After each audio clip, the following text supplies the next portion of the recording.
नमस्कार दोस्तों, हमारे YouTube चैनल प्रभु भक्ति साधना में आप सभी का हार्दिक स्वागत व अभिनंदन है।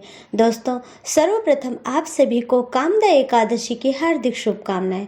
दोस्तों, कामदा एकादशी का व्रत इस वर्ष 19 अप्रैल शुक्रवार को पड़ रहा है। मान्यता है कि इस दिन भगवान विष्णु की पूजा करने से सभी मनोकामनाएं पूर्ण होती हैं और व्रत रखने वाले मनुष्यों को मोक्ष की प्राप्ति होती है।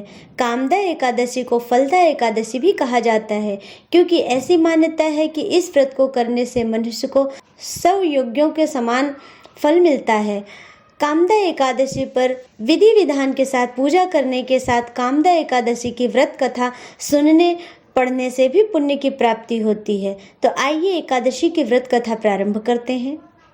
भगवान श्री कृष्ण ने धर्मराज युधिष्ठिर को चैत्र शुक्ल एकादशी व्रत यानी कामदा एकादशी की कथा सुनाई थी।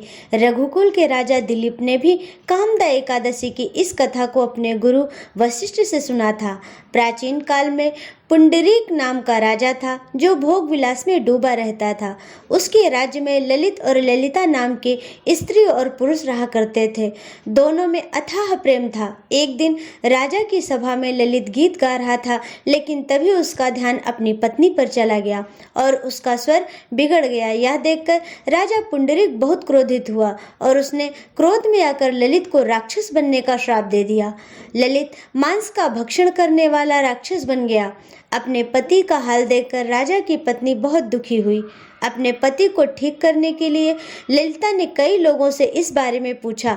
आखिरकार ललिता विंध्याचल पर्वत पर श्रृंगी ऋषि के आश्रम में गई। वहां जाकर उसने अपने पति का पूरा हाल कह सुनाया।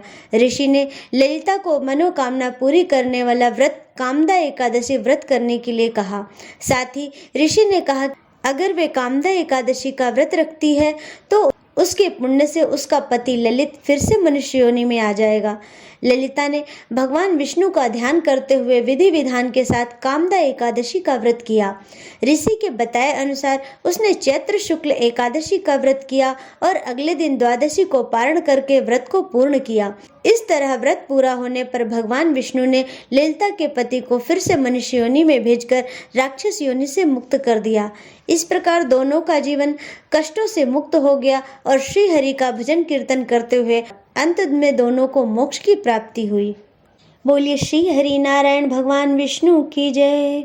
शांताकारं भुजगशयनं पद्मनाभं सुरेशं विश्वाधारं गगनसदृशं मेघवर्णं शुभांगं लक्ष्मीकान्तं कमलनयनं योगिर्भिध्यानगम्यं वन्दे विष्णुं भवभयहरं सर्वलोकैकनाथम्।